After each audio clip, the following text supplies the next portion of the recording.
Hi, Analisa Six here with the Lady of Leisure and the Sober Curator to bring you the December 2024 horoscope for the zodiac sign of Capricorn for Sun and Rising placements.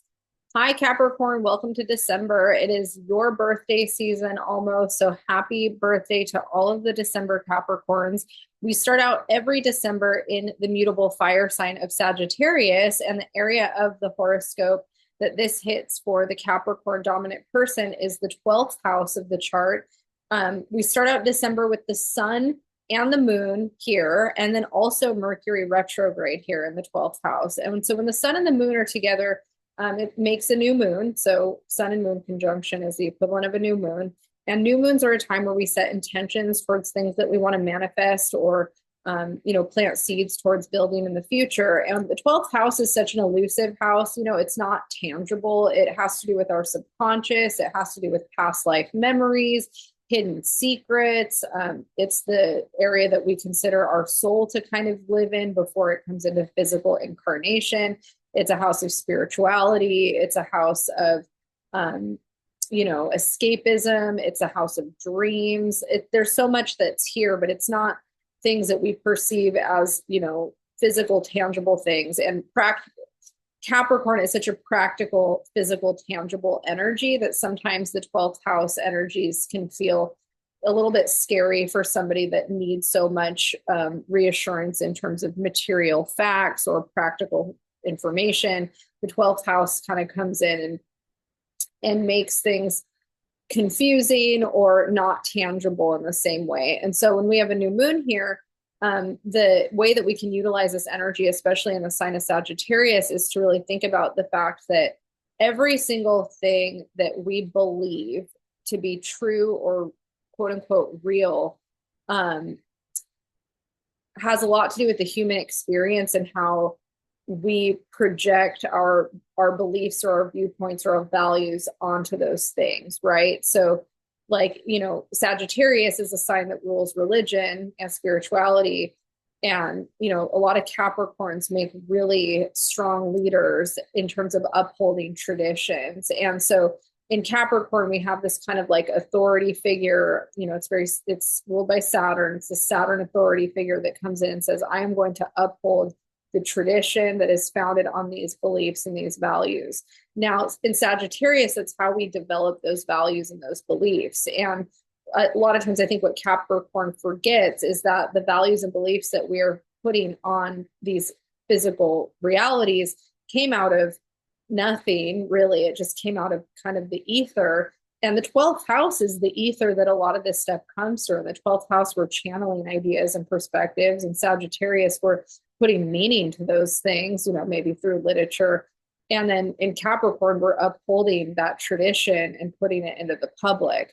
And so when we're going through a 12th house transit, we have this opportunity to really connect to that ether and ask ourselves in the sign of Sagittarius, what is my soul telling me? What is the deeper self telling me versus looking to the society structure or the practical foundation for the answer, because the answer sometimes isn't going to be found out here when it comes to something deeper, if that makes sense. Jungian psychology goes into a lot of this stuff and a lot of spirituality, and it can be hard sometimes for a Capricorn dominant person to break through the rules or break through the walls that hold the foundations in more of this material sense. I'm going to give an anecdotal thing that's going to simplify it and make it very straightforward in case some of that doesn't make any sense. But essentially, I was running a business and I've ran a few businesses and I've had employees and staff. And, a lot of times I was tasked in jobs that I've had as a manager or an owner of a business to write SEOs, SOOs, like systems of operation and things like that. And a lot of times I would have to make this step up based off of my own perception of what worked. So I was really good at certain things. I created my own systems for them. And often people would want me to write those systems into a book or a binder so that I could pass that down in a written form for a staff. Now, rules are made to be broken. And just because my way works doesn't mean it's the best way, and doesn't mean there aren't other ways that are also good. And oftentimes I would have a way and maybe I would put it into writing, but maybe I also had other ways that weren't in that writing, or maybe there's some gray area in here. And I would have employees sometimes that would not want to listen to me saying something, but they would want to listen to what was written, or they'd want to read what was written. And they would basically tell me, like, oh no, I'm not going to listen to you because I want to listen to what the book says or what the writing says. The irony is I was the one that wrote it. So I'm like, okay, you're shushing me up to read what is here in the rule book, but I'm the one that wrote the rules. So don't you want to hear what I have to say? Because I made the rule book up. And that has happened to me a handful of times. And it's really funny to me when it happens, because we'll see something once it's solidified into this tangible physical thing is holding all this truth and wisdom, because it's like a book that's been published. But the person that created it, it lived in this kind of more like 12th house, ninth house place. So my point in bringing that up is this new moon that starts out for the Capricorn. A lot of what you're going through the first half of December, especially with Mercury retrograde here, is reflecting and reviewing intangible realities that sometimes, even when you have fact or published evidence of something, there's this whole other world that maybe doesn't live in that is still very valid. And that you're at a point of reflection and reviewing what your relationship is to truth, wisdom, knowledge. And maybe there's a deeper truth and wisdom that doesn't make any sense to what should in a written form, but you intuitively feel into something. And getting really clear on that intuition and more connected to your own voice, your own spirituality is a big part of the Mercury retrograde energy for you that we enter at the start of December, or that we're in at the start of December, and then this new moon energy too. So setting intentions around that is really positive for you, and getting yourself to feel like you're living a life that's in alignment for you on a soul level with what you believe your value to be. One of the other examples I'm going to give is for me, when I've been experiencing some of this energy, like there was a period where I wasn't vegan, and I had been vegan, and for me, like being vegan is a very in alignment thing for me. And anytime that I would go through a transit in this area of my chart, it would really mess with me if I wasn't, living in alignment with what that value system was for me. And so that can happen too, where like if we feel like we're not making choices in life that align with who we are on a deeper level, these transits will have us really reflecting and reviewing, how do I get myself to feel more in alignment with my life? What choices do I need to make? I'm just using veganism as my example, but for you, it could be something completely different. It could be drinking less, smoking less. It could, or not at all. If you don't do any of those things, it could be a spiritual practice, a meditation practice, or even like an exercise routine. Maybe you're somebody that values how you manage money or travel or do certain things. Like whatever it is, you're going to be in a point of reflecting on whether or not you feel like you're living the life you're meant to live. As we get through the month, a few other transits we're going to experience. So we start out December with Venus in the fixed air, or I'm sorry, Venus in your sign in Capricorn for the first 6 days. And then on the 6th, Venus is going to move into the fixed air sign of Aquarius. So you've had Venus blessing the area of the chart that has to do with your identity and your relationship to self. Great time for self-love and really kind of pouring into your own cup. And then when Venus enters the second house, it enters your house that has to do with money, material stability, and self-worth. And whenever Venus is passing through an area, we're experiencing a blessing of some kind. So she's coming to bless your finances and your material stability, which is really positive. Aquarius can be a very activist, community-driven energy. So if you feel more inclined to want to be involved in your community when it comes to the money that you're making or the job that you're doing, that's also very amplified and supported.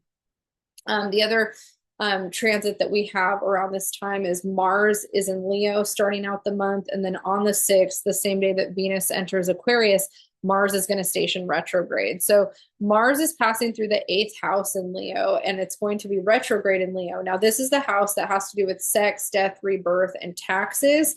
It's also the house that rules the occult. And when Mars is passing through here, we might experience a little bit of conflict and some hardship here. But it's also another period for us to reflect and review on how we're pushing that energy forward, and can we make any changes that are more in alignment with the direction that we need to be moving through.